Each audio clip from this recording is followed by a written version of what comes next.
توبہ شرعاً کیا ہے؟ توبہ فرض ہے، توبہ کرنا لازم ہے، نہ کرنا گناہ ہے۔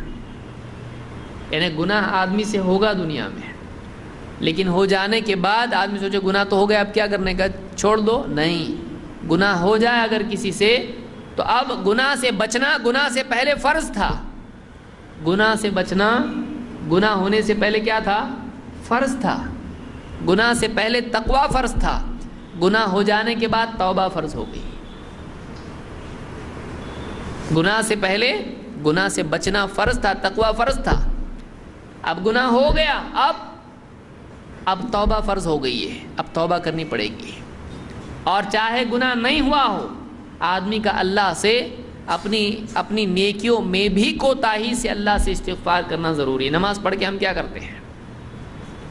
سلام پھیر دیا، کیا کیا؟ اللہ اکبر، استغفر اللہ، استغفر۔ ہماری نیکیاں بھی ایسی ہیں کہ واقعی اللہ کی ہم بندگی کرنے کا حق ادا نہیں کر سکتے ہیں، اس میں کتنی کوتاہیاں ہم سے ہوتی ہیں۔ تو ہم اللہ سے معافی مانگیں، چاہے آدمی میں تو گناہ بھی ہے نہیں، اب کس چیز سے توبہ کروں؟ نہیں، ہر سانس میں ہم نے اللہ کا حق ادا کیا ہے۔ کتنی نے ایک سانس اندر گئی باہر آئی، شکر ادا کیا اس کا۔ ایک نگاہ ہم نے ادھر سے ادھر دیکھا، اس دیکھنے کی نعمت کا شکر ادا کیا۔ کتنی تقصیر ہم سے ہوتی ہے، کتنی کوتاہی ہم سے ہوتی ہے۔ ہم کہاں اللہ کا حق ادا کر رہے ہیں، کہاں بندگی کا حق ادا کر رہے ہیں، دل کو کہاں روک کے ہم نے رکھا ہے اللہ کی یاد میں۔ کتنی کوتاہیاں ہم سے ہوتی ہے۔ اللہ کے نبی صلی اللہ علیہ وسلم تھوڑی دیر کے لیے استنجا کے لیے گئے، اور آپ جب باہر آتے تو کیا کہتے؟ غفرانک، اللہ میں تجھ سے مغفرت طلب کرتا ہوں۔ کیوں؟ علماء نے کہا اس تھوڑی دیر اللہ کی عبادت، اللہ کے ذکر سے رک جانے کو آپ تقصیر خیال کرتے تھے، میری کوتاہی یہی ہے۔ حالانکہ وہ ضرورت ہے، کوئی گناہ نہیں ہے، لیکن استنجا کے لیے میں گیا، وہاں اللہ کا ذکر نہیں کر سکتا تھا، یہ میری کوتاہی، اس کو آپ اپنی کوتاہی شمار کرتے تھے اور اللہ سے مغفرت چاہتے تھے، غفرانک۔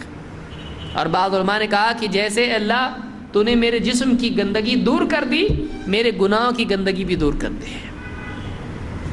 مومن بندہ واقعی اس کے یہ جذبات ہوتے، وہ اپنے اطراف سے سبق لیتا ہے، وہ اپنے اطراف سے سبق لیتا ہے، اس کو ہر حال میں اللہ سے جڑا رہتا ہے۔ تو آدمی توبہ اللہ سے کرے، توبہ فرض ہے۔ اللہ نے فرمایا وَتُوبُوا إِلَى اللَّهِ جَمِيعًا أَيُّهَا الْمُؤْمِنُونَ لَعَلَّكُمْ تُفْلِحُونَ۔ اے ایمان والو، تم سب کے سب اللہ کی طرف توبہ کرو تاکہ تم کامیاب ہو جاؤ، تاکہ تم فلاح پاؤ۔ کہ اللہ کی طرف فلاح اگر ملے، اللہ کی طرف رجوع کرنے میں ملے گی۔ اگر کامیابی ہے تو توبہ کرنے والوں کے لیے ہے، اللہ کی طرف رجوع کرنے والوں کے لیے ہے، گناہوں کی زندگی چھوڑ کے اللہ کی طرف پلٹنے والوں کے لیے ہے۔ وَتُوبُوا إِلَى اللَّهِ جَمِيعًا، اے ایمان والو تم سب کے سب اللہ کی طرف رجوع کرو، توبہ کرو۔ ایھا المؤمنون، اے ایمان والو، لعلکم تفلحون، تاکہ تم کامیاب ہو جاؤ۔ کامیابی کا راستہ توبہ سے شروع ہوتا ہے۔ آدمی منزل کی طرف سفر کیسا شروع ہوتا ہے؟ صحیح، جب آدمی منزل سے دور لے جانے والے راستے سے واپس اس راستے پر آئے۔ سفر کب شروع ہوتا ہے؟ ایک آدمی غلط جا رہا تھا، جانا یہاں جا رہا تھا، پہلا کام اس نے کیا کرنا ہے؟ پہلا کام اس نے واپس لوٹنا ہے اس راستے پر جو منزل پر لے جاتا ہے۔ یہاں سے کامیابی شروع ہوتی ہے۔ تو اللہ تعالیٰ نے فلاح کو جوڑا ہے، کامیابی کو جوڑا ہے توبہ کے ساتھ میں۔ توبہ کے بغیر کامیابی نہیں ہے، توبہ کے بغیر کامیابی نہیں ہے۔ یہ سورہ النور کی آیت ہے۔ اسی لیے امام النووی کہتے ہیں وَالتَّوْبَةُ أَهَمُّ قَوَاعِدِ الْإِسْلَامِ، اسلام کی بنیادی باتوں میں سے توبہ بھی ایک بات ہے۔ اسلام کے بنیادی احکام میں سے ایک توبہ بھی ایک حکم ہے۔ وَهِيَ أَوَّلُ مَقَامَاتِ السَّالِكِ طَرِيقِ الْحَقِّ، کہتے ہیں کہ حق کے راستے پر چلنے والوں کے لیے سب سے پہلی منزل یہی ہے۔ ایک آدمی سوچے آج سے دین پہ چلنا ہے، پہلا کام کیا کرنا ہے؟ اے اللہ میری جو بھی غلطی ہوئی معاف کر دے، ورنہ گندگی لے کے جا رہا ہے۔ ایک آدمی مسجد میں آ رہا ہے گندگی جسم پر لے کر، کوئی بھی آدمی اس کو صحیح نہیں مانے گا۔ ایک آدمی جنت میں جانا چاہتا ہے گندگی کے ساتھ میں، کیسا صحیح ہے؟ پہلے تو پاک صاف ہو اپنے گناہوں سے، پھر اللہ کی اطاعت کی طرف آ، پہلے غسل کر، پہلے وضو کر، پھر اس کے بعد نماز کی طرف آ۔ اللہ کی اطاعت کی طرف آنے کے لیے ایک آدمی کو پہلے اپنی نافرمانیاں جو اللہ کی ہیں اس سے توبہ کرنا ہے۔ تو حق کی طرف آنے، جنت کی طرف بڑھنے، اللہ کی طرف آنے کا پہلا قدم کیا ہے؟ جو کچھ کیا میں نے اللہ بہت غلط تھا، معاف کر دے مجھ کو، اب سے میں صحیح کروں گا، اب سے میں صحیح چلوں گا۔ تو پہلا قدم حق کی طرف چلنے والوں کے لیے کیا ہے؟ توبہ۔ یہاں سے اپنی اصلاح شروع ہوتی ہے، اور واقعی آپ دیکھیے کہ دل کی اصلاح توبہ کے بغیر نہیں ہو سکتی ہے۔ اعتراف جرم کے بغیر ایک آدمی واقعی اللہ کے قرب کی لذت محسوس نہیں کر سکتا ہے۔ کیوں؟ اس لیے کہ گناہ کا جو وجود ہے یہ خود اللہ کے اور اس کے بیچ میں پردہ ہوتا ہے۔ گناہ اللہ اور بندے کے بیچ میں پردہ پیدا کرتا ہے، دوری پیدا کرتا ہے۔ قرآن کریم میں آپ دیکھیے اللہ نے کیا فرمایا؟ کلا بل ران علی قلوبہم ما کانوا یکسبون، بلکہ ان کے دلوں پر زنگ لگ گیا ان کے برے اعمال کی وجہ سے، ان کی کرتوت سے ان کے دلوں پر زنگ لگ گیا۔ تو کلا انہم عن ربہم یومئذ لمحجوبون، نہیں، قیامت کے دن یہ لوگ اپنے رب سے حجاب میں ہوں گے، اپنے رب کو دیکھ نہیں پائیں گے۔ اللہ کے دیدار سے محرومی کے پہلے کیا بیان کیا؟ دلوں پر کیا ہو گیا؟ زنگ لگ گیا۔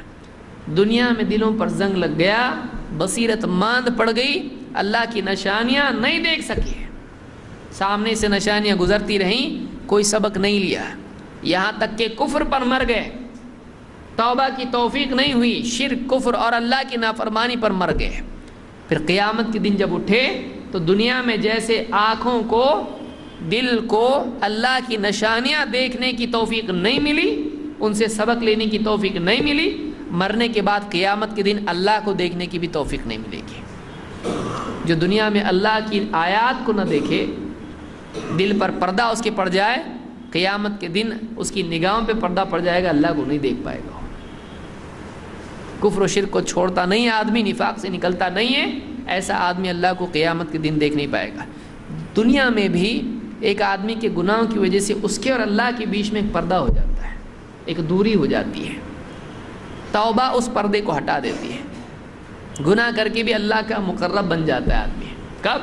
جب گناہ کے بعد سچی توبہ آدمی کرے۔ اللہ تعالیٰ فرماتا ہے وَاسْتَغْفِرُ اللَّهَ، اللہ سے استغفار کرو، اللہ سے مغفرت چاہو، اپنے گناہوں کی معافی اللہ سے کروا لو۔ ان اللہ غفور رحیم، یقیناً اللہ بڑا مغفرت کرنے والا، رحم کرنے والا ہو۔ اللہ تعالیٰ مغفرت کرنے والا ہے، رحم کرنے والا ہے، وہ بڑا رحیم ہے، بندہ اگر توبہ کرے معاف کر دیتا ہو۔ اللہ نے قرآن کریم میں فرمایا ما يفعل اللہ بعذابکم ان شکرتم وآمنتم، اللہ تم کو عذاب دے کے کیا کرے گا؟ اگر تم اللہ کا شکر کرو اور اللہ پر ایمان لاؤ، اللہ کیا کرے گا تم کو عذاب دے کے؟ اللہ نے کیوں عذاب دینا ہے؟ اللہ تو عذاب اس لیے دیتا ہے کہ تم توبہ نہیں کرتے ہو، رجوع نہیں کرتے ہو، ایمان نہیں لاتے ہو، شکر نہیں کرتے ہو، اللہ کا حکم نہیں مانتے ہو۔ یہ تمہاری کوتاہی ہے جس کی وجہ سے اللہ سزا دیتا ہے۔ جب تم صحیح چلو گے اللہ کیوں عذاب دے گا تم کو؟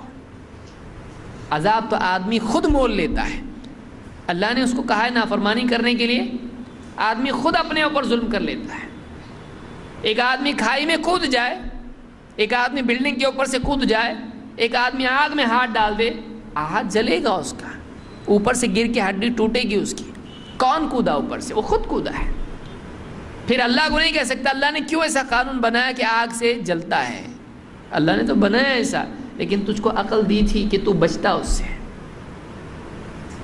آدمی جو ہے یعنی خود اپنے اوپر ظلم کرتا ہے۔ اس لیے آدم علیہ السلام نے دعا کیا کی تھی پھل کھانے کے بعد؟ ربنا ظلمنا انفسنا، اے اللہ ہم نے خود اپنے اوپر ظلم کر لیا، ہم نے خود اپنے اوپر ظلم کیا ہے۔ تو آدمی جو بھی اللہ کے حکم کو توڑتا ہے وہ اپنے اوپر ظلم کرتا ہے۔ کیوں؟ اس لیے کہ اللہ کی رحمت سے اپنے آپ کو نکال کے اپنے آپ کو خود اللہ کے عذاب میں ڈالتا ہے۔ تو اپنے آپ کو تکلیف دینے والا کون ہے؟ خود آدمی ہے۔ اس نے خود اپنے اوپر سزا کو بلا لیا ہے، خود اس نے اپنے آپ پر ظلم کیا ہے۔ تو ایک آدمی کے لیے یعنی یہ لازم ہے کہ گناہ ہو جانے کے بعد وہ توبہ کرے اور اپنے آپ کو اللہ کی سزا سے دنیا اور آخرت میں بچائے۔ توبہ اور استغفار فرض ہے، یہ فرض ہے، اسی لیے جو آدمی توبہ نہیں کرتا ہے اللہ اس کو پسند نہیں کرتا ہے۔